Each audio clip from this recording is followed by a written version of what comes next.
নমস্কার বন্ধুরা, ভিলেজ রান্নাঘরে আপনাদেরকে সবাইকে আমার অনেক অনেক স্বাগত। আজকে একটা দুর্দান্ত সম্পূর্ণ নতুন রেসিপি আপনাদের সঙ্গে শেয়ার করব, আনারস দিয়ে চিকেন রান্না। তো যদি আপনারা খেয়ে থাকেন আনারস দিয়ে চিকেন রান্না, কমেন্টের মাধ্যমে জানাবেন। তো আমরা এই আজকে বানাবো লাউ দিয়ে আলু পোস্ত। এই তো আগেই চাপানো হয়ে গেছে, হ্যাঁ, আর চিকেনটা হলেই আমাদের রান্না হয়ে যাবে, ভাতও হয়ে গেছে। তো সম্পূর্ণ পুরো রেসিপিটা আপনারা প্রথম থেকে শেষ পর্যন্ত দেখবেন। তো বন্ধুরা, আমার হাতে চিকেন আছে, ওইখানে আছে আনারস। তো বন্ধুরা, আজকে হবে আনারস চিকেন। তো সঙ্গে থাকুন, ভিডিওটা পুরো দেখুন। এরকম পিছনের দিকে আমি একটু কেটে নিয়েছি, কেটে নিয়ে আমি পেস্ট করে নিয়েছি। চিকেনটা একবার ধুয়ে ম্যারিনেশন করবো। তো পোস্ত বসানো হয়ে গেছে, এবার বেটে নেবো। রান্নাঘরটা একটু সর্বপ্রথম ধুয়ে নেবো, তারপর পোস্তটা বেটে নেবো। ক্যামেরাম্যান একটু ব্যস্ত আছে। তো বন্ধুরা, মুরগি মাংসটা আমি ম্যারিনেশন করবো। দিয়ে দেবো আনারস, পেস্ট করে নিয়েছি।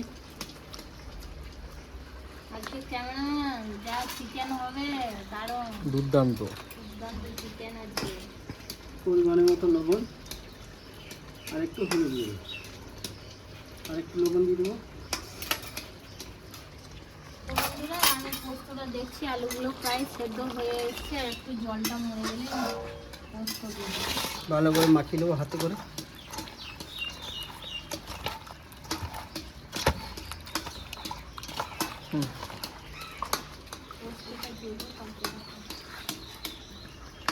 পোস্তটা পরে দিয়ে দেবে। তো বন্ধুরা, 10-15-20 মিনিট আমি ভেজে দেবো ঢাকা দিয়ে। পোস্তটা ঢালবো, তার জন্য আগেই ঢেলে দিলাম। পোস্তটা খানিক গুলে নেবো। তো বন্ধুরা, এদিকে আমি পেঁয়াজ কেটে নিচ্ছি। নামাবার পরে কিন্তু আমি পোস্ত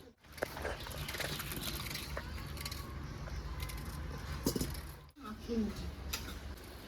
মাংসের জন্য আমি কিন্তু তেলটা দিয়ে দেবো। কড়াইটা শুকনো হয়ে গেছে, শুকনো।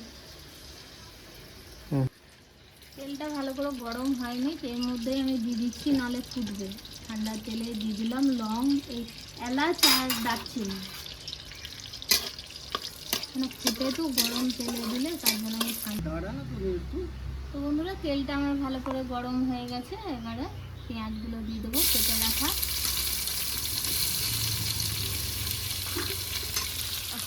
চলে গেছি ক্যামেরা করতে করে বন্ধুর সঙ্গে গল্প করছে। পেঁয়াজটা আমার হাফ ভাজা হয়ে গেছে, লাল লাল হয়ে গেছে। এবারে আমি আদা রসুনের পেস্ট 2 চামচের মতো দিয়ে দেবো। পরিমাণের মতো লবণ, হাফ চামচ হলুদ গুঁড়ো, এখানে জিরে গুঁড়ো ধনে গুঁড়ো একসঙ্গেই আছে, দিয়ে দেবো 2 চামচ। কালারের জন্য রেড চিলি পাউডার 1.5 চামচ।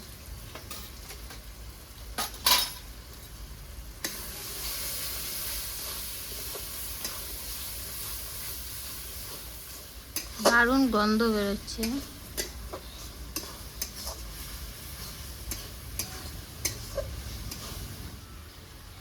বন্ধুরা, আর একটু জল দেবো।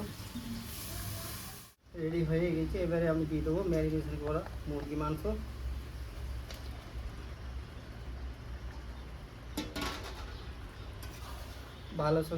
ভালো করে কষিয়ে নেবো গ্রেভির সঙ্গে।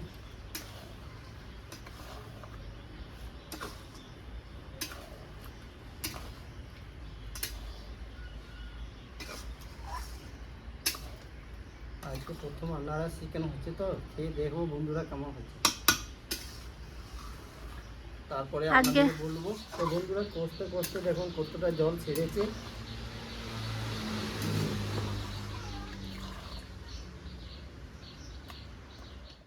হয়েছে, কালারটা দেখুন কত সুন্দর। তো বন্ধুরা, এবার রান্নাটা হয়ে গেছে কমপ্লিট। এবার নামিয়ে দেবো।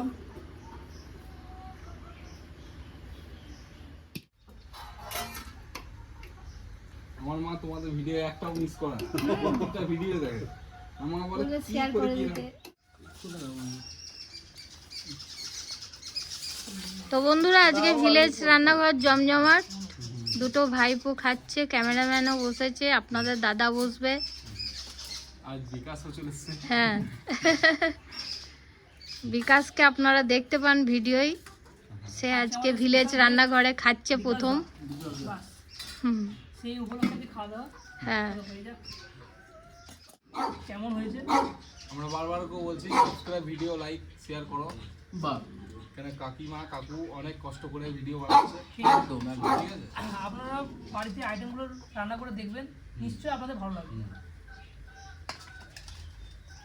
কেন কাকিমারা নিজেরা খাওয়া দাওয়ার থেকে 5 জনে কারো শেখাতে চাই, যারা নর্মালি বাইরে কাজ করে বা কিছু করে তারা এমনি করে ইউজ করে রান্না বান্না করে খেতে পারে, আর বিভিন্ন ঠিক আছে? যারা আইটেম আছে, হয়তো রান্না বান্না করতে জানে না তারাও এইসব ভিডিও দেখে পরে নিজেরা ট্রাই করতে পারো, অবশ্যই ভালো লাগবে। আর বিভিন্ন রকম আইটেম আপনারা জানবেন না, সুতরাং কাকু কাকিমারা নিজেরা শিখে আপনাদেরকে শেখাচ্ছে, যাতে আপনারা নিজেদের ঘরে বসে তৈরি করে এইরকম স্পেশাল আইটেম খেতে পারেন। বাহ, খুব সুন্দর। আপনার সেটা এখন হয়েছে হচ্ছে সে একদম ভালোই হয়েছে। বিকাশ কেমন হয়েছে? আজকে চিকেনটা রান্না হয়েছে, দুর্দান্ত রান্না হয়েছে। আপনারা যদি রান্না করবেন তা আপনাদেরও ভালো লাগবে অবশ্যই, এটা আমরা গ্যারান্টি নিচ্ছি। কি বলেন? আর একবার ওইটাকে দেখে সামনে নাও। দেখুন আমাদের এই যে আমাদের লদ, আমাদের ডুবু, সুইটি সবাই আছে। তো বন্ধুরা, নতুন নতুন ভালো ভালো রেসিপি দেখার জন্য বিদেশ রান্নাঘর চ্যানেলটিকে সাবস্ক্রাইব করবেন, ফলো করুন, সাপোর্ট করবেন, আর খুব বেশি বেশি শেয়ার করে দেবেন। ঠিক গোটা বিদেশ রান্নাঘর। বিদেশ রান্নাঘর